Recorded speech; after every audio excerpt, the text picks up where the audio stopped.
চোখ রাখবো এবার আবহাওয়ার খবরে। আজ এবং আগামীকাল দক্ষিণবঙ্গে অস্বস্তিকর একটা পরিস্থিতি থাকবে।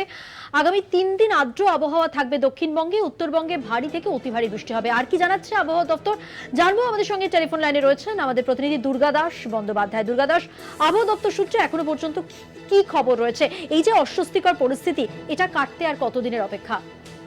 দেখো, আবহাওয়া দপ্তর আজকে যেটা জানিয়েছে তাতে কিন্তু খুব স্বস্তির কথা দক্ষিণবঙ্গের মানুষের জন্য। এটা তারা শোনাতে পারেনি, তার কারণ আবহাওয়ার যে অবস্থা তাতে আগামী 2-3 দিন এখনো হিটওয়েভ চলবে দক্ষিণবঙ্গের রাজ্যগুলিতে, জেলাগুলিতে বিশেষ করে। যদিও উত্তরবঙ্গের বেশ কিছু অঞ্চলে ভারী বৃষ্টির সম্ভাবনা কথা তারাও এটা জানিয়েছেন, তবে দক্ষিণবঙ্গের যে মানুষ কিন্তু এই হিটওয়েভ আরো ভোগ করতে হবে আরো 2 থেকে 3 দিন। পাশাপাশি এই যে ঘর্মাক্ত অবস্থা, অর্থাৎ যেখানে হিউমিডিটিটা যেটা অনেকটা বেড়ে রয়েছে, এই অবস্থার মধ্যেই কিন্তু চলবে। যদিও 14 তারিখের পর আবহাওয়ার পরিবর্তন ঘটবে বলে তারা জানিয়েছে, এবং 14 তারিখের পর কিন্তু দক্ষিণবঙ্গে বৃষ্টির সম্ভাবনা রয়েছে।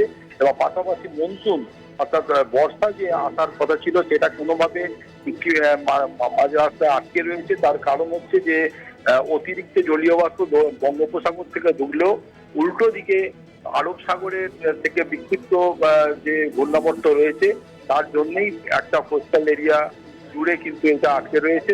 হ্যাঁ দুর্গা দাস, ফলে এটা 14 তারিখের পর থেকে আবহাওয়ার পরিবর্তন ঘটবে বলে আবহাওয়া দপ্তর জানিয়েছে। ধন্যবাদ। কথা বললাম আমাদের প্রতিনিধি দুর্গা দাস বন্দ্যোপাধ্যায়ের সঙ্গে।